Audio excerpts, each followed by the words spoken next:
All right, we are live. Hi, everybody. I'm Coach Dennis Stoika with Modern Air Warriors. Welcome back for another amazing podcast that we're going to have. Hey, as always, we bring on like-minded people, whether that's people that are doing coaching, performance-type coaching, life-type coaching, doctors, etc., right? People that are doing martial arts, whether that's Krav, whether that's Gracie Jiu-Jitsu like we have today, Marco on today for self-defense, fitness, nutrition, diet, exercise, all that amazing, great stuff. Today we have Marco, who's very close, by the way, to me too. I'm out here just inside West Virginia, and Marco, we're easily, I don't know, it's just over maybe 30 minutes from where we're at together. So hey, Marco discovered Gracie Jiu-Jitsu in 2001 and experienced a positive transformation in his life, not only physically but also on the psychological level. He took his first jiu-jitsu class in his hometown, Trujillo, Peru. His first instructors were professors Pablo Salvatierra and Julio Zegara, who taught Marco solid concepts of judo and jiu-jitsu. Their example and knowledge made Marco realize from day one that he was going to dedicate the rest of his life to practice the beautiful art of jiu-jitsu. Upon moving to the United States, Marco continued his training at Fightworks Jiu-Jitsu Academy in Sterling, Virginia, also locally, at a Helson Gracie affiliate, under the guidance of professors Dan Wallen and Tony Waldecker. Marco also had the pleasure of meeting Grandmaster Helson Gracie and taking many private lessons with him also. This is where Marco's Jiu-Jitsu grew and developed, receiving his brown belt in 2011. Grandmaster Helson Gracie had been a great example to follow since the beginning, and Marco is deeply thankful for all his teachings. In 2015, Grandmaster Helson Gracie promoted and awarded Marco his black belt. Additionally, Marco also had the honor of training with different members of the Gracie family, to include Professors Hiran and Henry Gracie. Marco attended the Gracie Academy's instructor certification program in 2011. Also attended myself at one point, very, very early on, the first one ever. But Marco attended in 2011 in order to become a better teacher. Marco officially opened Mastery Jiu-Jitsu Academy in February of 2012 in Leesburg, Virginia. His mission is to create a positive impact on people's lives through the practice of jiu-jitsu, especially to those who need it the most, the weak, the unathletic, the introvert, and the bullied. Finally, the impact of this amazing art has been so profound and positive to Marco, he has decided to dedicate his life to share with the people of his community the benefits of Gracie Jiu-Jitsu. He's honored to have the opportunity to do so and to help keep the vision of Grandmaster Helio Gracie alive. Wow. Hey, Marco. How's it going, Dennis? Yeah, thanks for being here. Thank you for the invitation. Yeah, I love doing these. I do about one a month on average. We're in year 3 doing it, and again, it's about bringing on like-minded people that are doing the same things.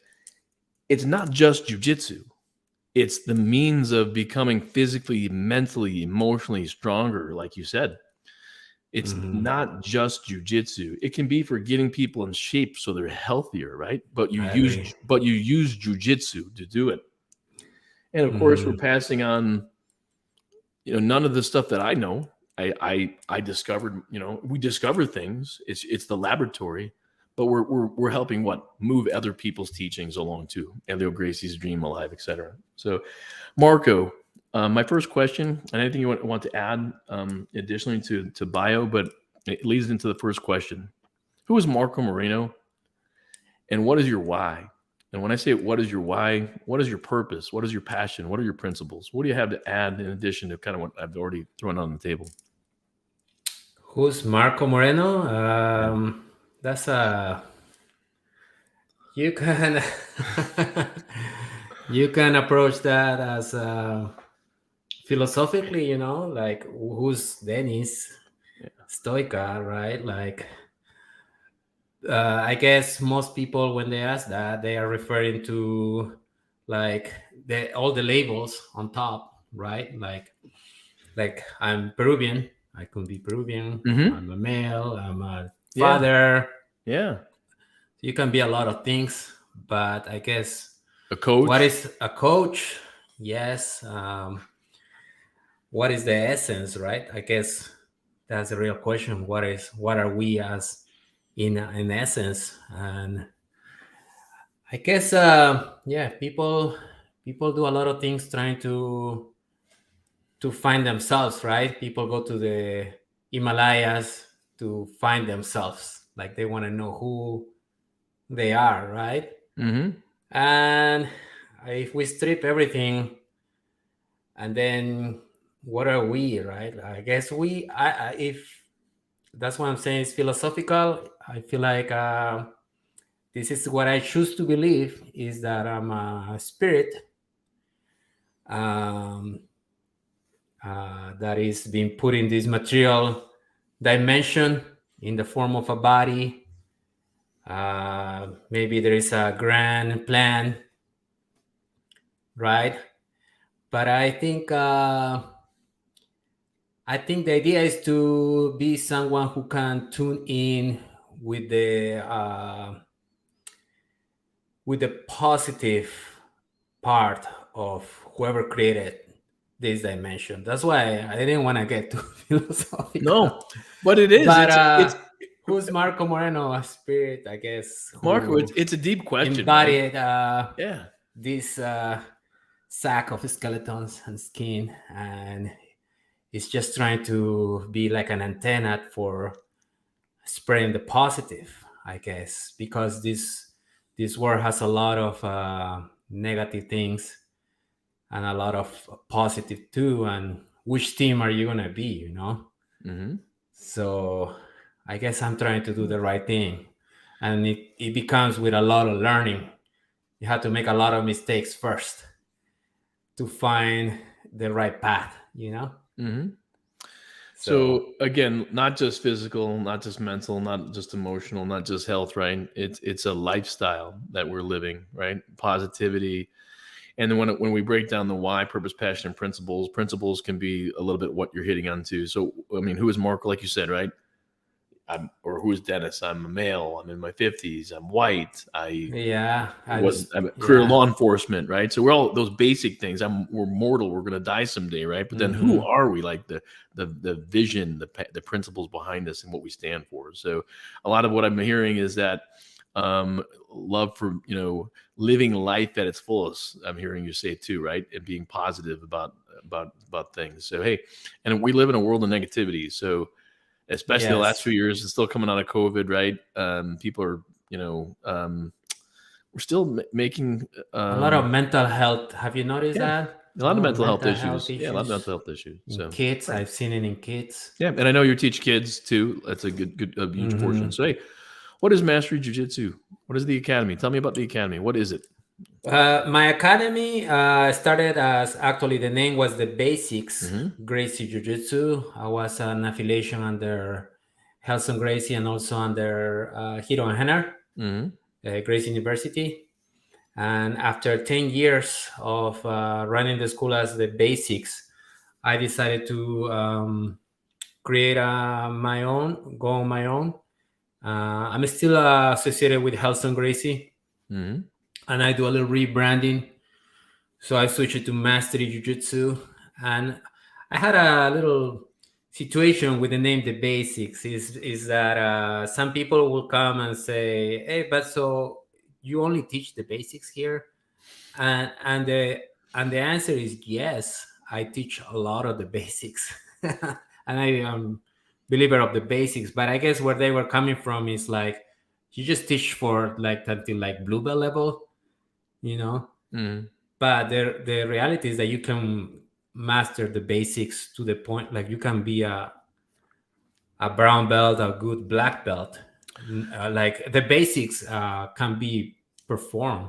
You can be talking about advanced basics, right? And I also teach like I try to be familiar with the new stuff that jiu-jitsu is so creative. There are always new techniques coming up, and I also teach that. But when I was rebranding, I say maybe let's switch the basics because it's getting a little bit confusion, creating a Mm-hmm. little bit of confusion. So I I can see switched it to that. mastery. I can see that too, right? Explanation I had today. We did testing in the gym today, and there is you can have the exact same technique, the exact same defense to an attack. But unless you're training martial arts, or maybe you just have to be an instructor too, right? It can be the exact same defense that one student uses, and then another student uses almost the exact same thing, but they make a minor adjustment.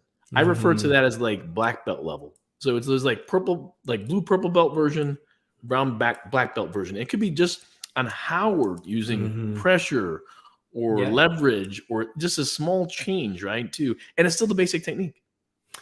Yeah, right? And a lot of those little adjustments are not even taught. Sometimes it's something that because you just been sparring for so much, you being, for example, you got on the mount position, and you always get rolled, and then one day you decide to shift your weight a little more this way, and now you don't get rolled so much. Like you just discover that nobody told you that, and it becomes learned it, just something that your body learned. It was not even intellectually, it was a body knowledge. So this question was not, and I always go over questions a little bit, so we know what we're going to talk about or what we want to address, and really is try to maximize our time. But here's an extra one for you too, and I would love to ask. I've asked Moni Isaac, the founder of Commando Krav Maga, this question in the past. He's also a 7-time judo jiu-jitsu champion of Israel, 6 as a kid, if you will, and 1 as an adult. Carlos Newton was his former UFC heavyweight champion. Joel Gershwin is a judo fighter in Canada, and he has a silver medalist at the Olympics too, right, in judo. So amazing coach. And I loved it. I should have always asked the following question to more people, and I'm gonna ask this more when I have other jiu-jitsu people on. How many jiu-jitsu techniques, right? You're black belt. How many does someone need just to be good? So just to be good depends. Just to be good at defending yourself, you don't need many techniques to be able to protect yourself in a street situation. To be good to defeat another jiu-jitsu guy, you probably need a little more techniques, Yeah. To compete, to go into the highest level, you have to know a lot you have to have a bigger range of techniques to apply, because sometimes in this, like you see, for example, the Danaher squat, right? Those guys came up with everybody knew leg locks, but Danaher put it into a system of leg locks and different setups.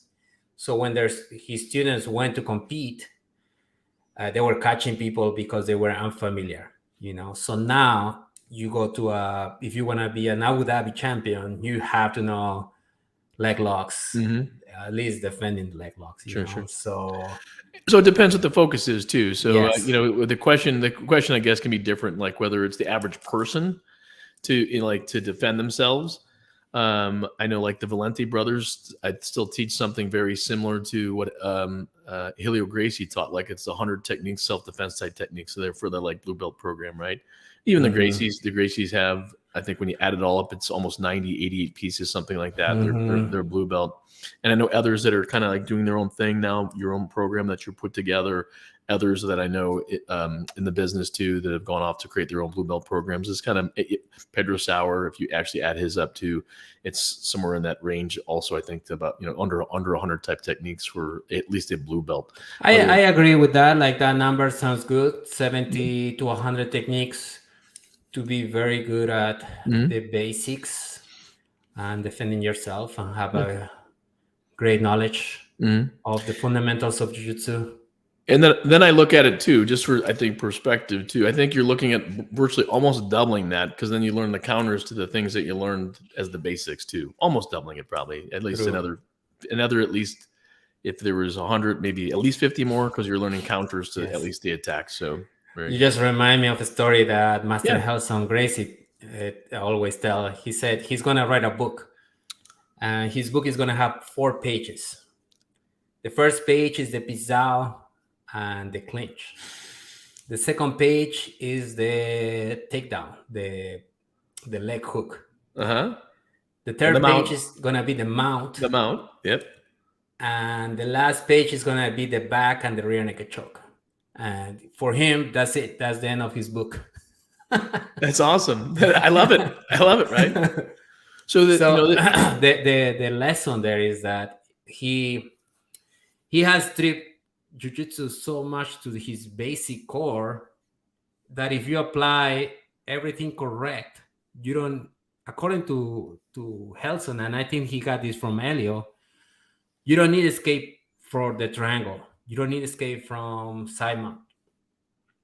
You don't need escape the arm bar. When we ask Helson, what do you do when somebody got your arm and you're holding your arm? It's like, that's too late. You know, no.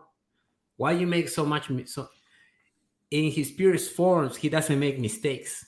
And if you practice enough and you are sharp, that's gonna be the sequence: the pisao, the clinch, understood. take down, the mount. Maybe finish there, but he said that everybody's gonna turn, so you're gonna choke them. So that's his basic. I love it. Jiu-jitsu. Hey, So and thanks for you're sharing. probably This gonna need only, according to Helson, a handful of techniques. Moni Isaac, the founder of CCAM, and again, coach for UFC heavyweight fighter, once told me, at least for the ring, right? Not necessarily jiu-jitsu tournaments, because you would need even more. Lots of, if it's just jiu-jitsu on jiu-jitsu, right? But now we have someone punching you, we have someone kicking you, right? We have jiu-jitsu being involved in the ring. He's like, hey, you need to know 50, 60 very well. 50, 60 techniques to be in the octagon. So I don't know. I kind of think that's probably pretty close to great. Obviously, if you know more jiu-jitsu, fantastic, right? But there's been many UFC fighters too that didn't have like the greatest grappling background, right? And they work with experts, other coaches, right, to develop those skills to go in the octagon too. So, yeah, awesome. Nowadays the UFC has transitioned more into striking, a lot of Yep. striking and wrestling. Yep. You have good Muay Thai, good wrestling. You're good. Jiu-Jitsu guys are there, very few. Mm-hmm. Of course, you have to know to defend, to stop the techniques. But let's say like that guy who just fought Crom, he only had to know enough to not get caught on the guard, to not get and caught. then he will stand up and then will like punch, strike with Crom. Yeah. So. All right. Hey, let's move on. Why should someone consider training Gracie Jiu-Jitsu or Jiu-Jitsu? Jiu-Jitsu, wow, my experience was a very transformative experience. When I was in my early 20s, I was not taking care of myself. I was partying a lot. I felt like I was going the wrong path in a way, wasting my life away. And I somehow end up walking into I knew inside it was more like an instinct for me to do a change from the path I was going. And I guess I was thinking about getting in shape, and I wasn't really attracted about going to the gym. And I walked into this judo studio in my hometown, Trujillo, Peru. And then I took the first class, and ever since the warm-ups, when we start rolling and falling, and something happened there that my body started moving, and I was like start feeling like the next day my muscles hurt, but I felt like an aliveness come to me, and I was like, this is it. And through the years, Jiu-Jitsu has helped me so much. As you mentioned in the introduction, I got in shape, which is always great. Health is amazing. Jiu-Jitsu keeps you accountable in terms of your health, right? If you eat a bad meal or poor diet, when you go to the mats, you're gonna feel it. You're gonna feel like extra tired, or you cannot move. Your brain tells your arm to move, and your arm wouldn't move.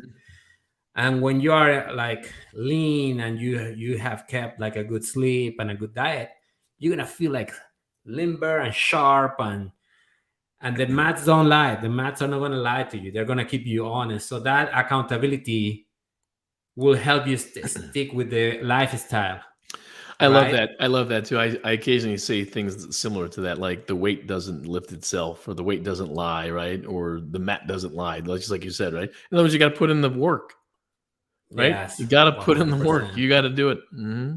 And Awesome. then the psychological level was just like just the people around you, like you're saying this podcast, you are inviting mind like people Mm-hmm. because they say you are the five people you hang out Yep. with, so in jiu-jitsu everybody's kind of like, okay, trying to better themselves, Yep. so you want to be surrounded by that Mm-hmm. energy, and So that that's affects you. and what I'm hearing too, right? And it's martial arts in general can for people, right? It's just about finding the right one, or for what reason you're either doing jujitsu, krav, whatever. It could be tai chi, right? I mean, you're trying to find something that's at the end of the day, it's the tool. It's a tool, right? Mhm. That's bringing you to, I as in my coaching, I mean, you can call it whatever you want to call it. 1% better every day in every way, right? Towards mastery. Hence, the name Mastery Jiu-Jitsu is not just Mhm. jiu-jitsu; it's mastery of ourself, right? It's mastery of life. It's about continuing to Yeah, move forward I 1% have better every the day. tagline of my new school is Mastery Jiu-Jitsu, master yourself. But I might Well, change it. Some people don't like it. They say it sounds weird. maybe you should give it to Helson so that could be the title of his book, the 4-page book, Yes, yes. No, you know 5-page book. what? He's never gonna write that Yeah, book. I know that.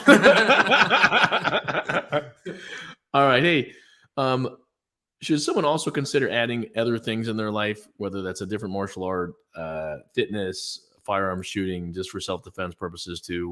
We haven't really Yes. talked about too much about that it's actually it does all these great things physically, mentally, emotionally, right, for our why or purpose in life, right? Making us better. It's a tool that we're using for that, but and when you're actually looking at self-defense too, right? It's also self-defense. It's teaching people how to defend themselves from what the like you said, right? The larger, the stronger, the more athletic, right? And in addition, why is it? I'll ask this. We'll change the question a little bit too. Why should someone use jujitsu, right? And then should they add any other things to their life too? Yes, you should be exploring other martial arts and stick with what you like the best. I feel like every martial art has a strength in some areas. Judo are good at throwing with the jacket, but wrestling can throw you or take you down without the jacket. Boxing, you have good hands, good head movement. It's good to learn. Krav Maga, maybe self defense. Jiu Jitsu, I like it because first it's a little bit of a mix. Like I trained judo a little bit at the beginning, Mm-hmm. but then my takedowns, and I never did wrestling, but I do have some single leg takedowns. It's a little bit of mix of different grappling arts, even like Mm-hmm. wrist locks, which we steal from Aikido, I guess, Mm-hmm. or Hapkido. And I like it because, first of all, it's kind of it's soft on your body. It's not like Muay Thai. I had a guy who went to Muay Thai and he couldn't do it because he was getting hit so much, Mm-hmm. and then jiu-jitsu was a little more, I mean, it's still a martial art. You're still gonna be pressure underneath somebody's weight, or somebody's gonna put you in And a and you and you headlock. and you're gonna feel it the next day, kind of like Yes, what I yes, heard and, you and say. The it's next and day, you're gonna it's feel that you worked your body. yes, it's stressful on your joints, your neck. Sometimes feel a little bit Mm-hmm. um, that it hurts, but in overall, I think it's just something that is very less taxing on your body, Mm-hmm. versus these striking arts. For me, other people can have other opinions, but the thing I like jiu-jitsu also is the survival element. like jiu-jitsu puts you in the worst position, right? Like a bottom mount or bottom side mount, and then escape from there. Mm-hmm. So I love that philosophy coming from Elio Gracie, the founder of jiu-jitsu. Always saw jiu-jitsu as a survival And that's for the art. fight. It's for the fight, but we'll we train. I know we train some of the same way too, right? Where you do positional type sparring. So Mm-hmm. like that's hey, this is where we're starting today. Let's start on the bottom. You start on the bottom, right? And that's what we're doing today, or side mount today, or whatever today, right? You'll start from Yeah. somewhere for positional And the sparring. beauty is that you can be dangerous. Like for the outsider, being on the bottom of the guard will be a bad position, but jiu-jitsu can transform that bad position into some position where from the bottom you can throw in a triangle armbar, surprise the guy with a choke, and the fight is over. So that's, I think, is almost like magical to me. Yeah, When I saw Hoist Gracie throwing armbars from the bottom, or that triangle against Dan Severn, I couldn't believe, and I was like so impressed by that, and I was like, I need to learn this learn somehow. that. Yeah. So I said this today, even with one of my students who's newer, as people were preparing the test today for our testing. But I'm of the opinion too, right? Even though my primary art is Krav Maga, but we still teach good grappling. We still teach good striking. And we do fitness. I teach people how to shoot that want to learn how to shoot. We do, we're integrated training. But I've always said, right? I don't care what, if you're just in karate, kempo, uh, any other type of stand-up aikido, right? I strongly think that I don't even think you deserve a black belt in any of the stand-up arts until you actually have a blue belt level to be able to defend yourself on the ground. That's a good point, Yeah, actually. Chuck Norris, I think, yeah, started incorporating grappling into his test for his black belts. makes sense to me as you're So well-rounded, right? And so, yeah, yeah, I think Bruce Lee started with this concept of just whatever helps incorporate it. whatever helps incorporate it. Detach yourself from Yeah, the just this discipline. yeah. Be open. We're getting close on time. I want to get a couple more questions in here too, Yes. right? A couple good ones and a couple funny ones. So I'm going to just pick up the pace here a little bit. But any quick word of advice, and you pick the demographic, whether it's the beginner, the woman, police, military, people out of shape, or an experienced person. And if you want to pick one or two, what nuggets of advice would you have to somebody in one or a couple of those areas? Oof. All jiu-jitsu is good for everybody. Yeah. Women, they are the most affected, right? They're always gonna be targets. You have to be ready. Police, you are in the line of duty. You have to learn martial arts to protect yourself first, and to able protect the community, and to protect the guy who you are arresting, right? Yeah, that too. Yeah. Yeah, good training for them. The kids, oh man, so much confidence, so great activity, martial arts in general, and jiu-jitsu. If you're out of shape, learn jiu-jitsu. Don't wait to get in shape. That's a common. That's a common one, isn't it? It's I heard so so many times. If you're a coach like Mark with me and you own a business, I'm telling you, it is one of the top 5 excuses. Come on, one of the top 3 excuses. I got to get in shape first. Really, this is going to get you in shape. Let me go get in shape, and I'll be back.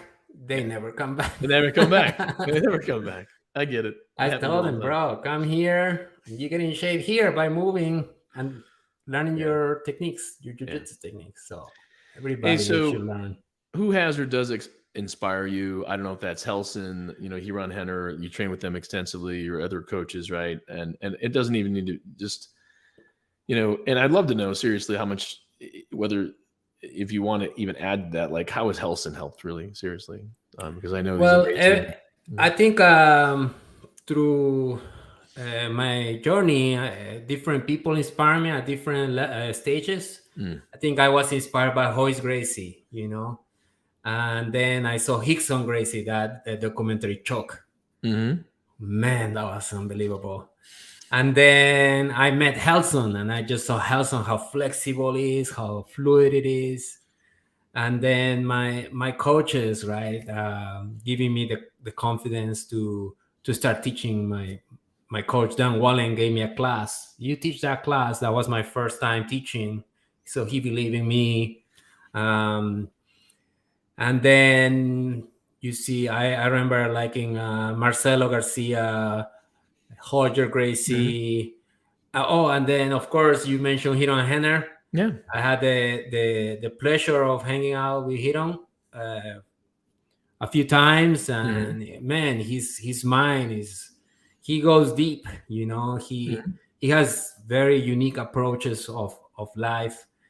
So I was very influenced by him at one point, and also, you know, even beyond, like I see.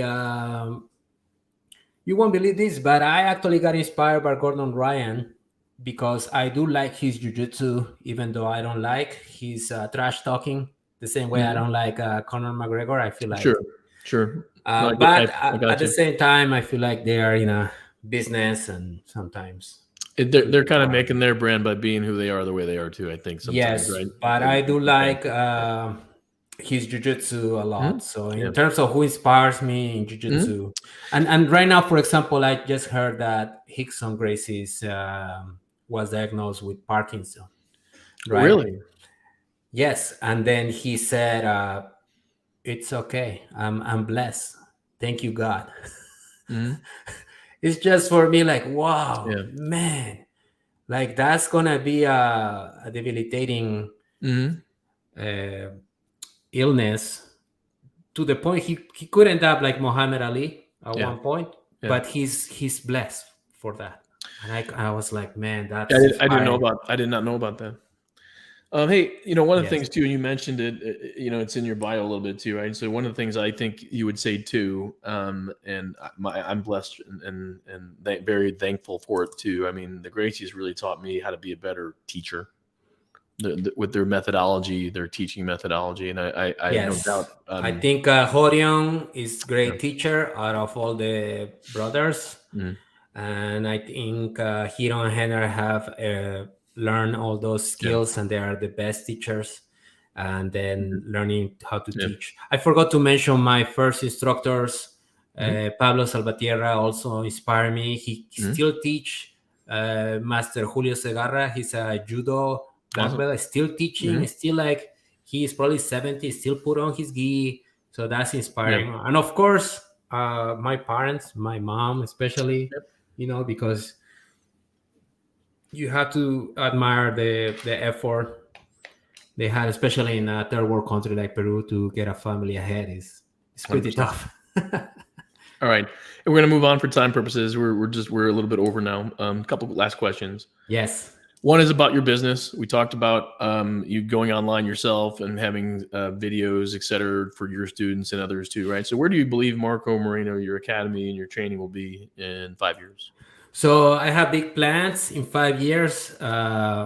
Maybe next year I'm gonna expand my school. I have you know my school is small. I think it's time to grow. I was gonna do this, but the pandemic hit, so it postponed the plans. But that's coming up maybe next year, and then maybe opening a second location. In terms of I think I prepared a lot of good instructors, and I think I have a few that can take over Nice. second location. And then, yes, I was telling you about I've been working on designing. It's called Mastery Jiu-Jitsu online platform. So anybody can go and check out the techniques. I feel like at the beginning, the mission was to impact your community, the ones around you. But now with this new technology, Broaden it out. you can Reach impact people. other people, and hopefully, they feel the same benefits that I felt, and why not? And I think that's something that I've been working on, and I'm gonna have an announcement to do probably in the next month or so about my online courses. So everybody, make sure you visit Master Jiu-Jitsu as well, right? And you just Google that or masterjujitsu.com, right? A website too, and that will be released in the near few weeks. That like portal on that website. Awesome. All right. Hey, last question. Sometimes I love to just throw this one out. Who wins in the octagon? A 6 foot tall, 600-pound silverback gorilla, or a 10-foot tall, 1,500-pound Kodiak bear?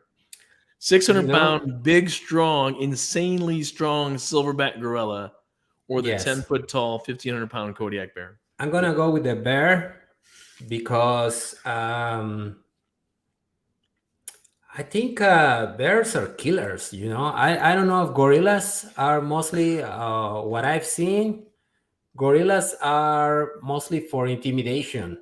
They when they fight, right? When they fight, and then they just walk away. Interesting. Yeah, but I think the bear he just goes like the mama bear, right? If you mess up with a cub, you are done.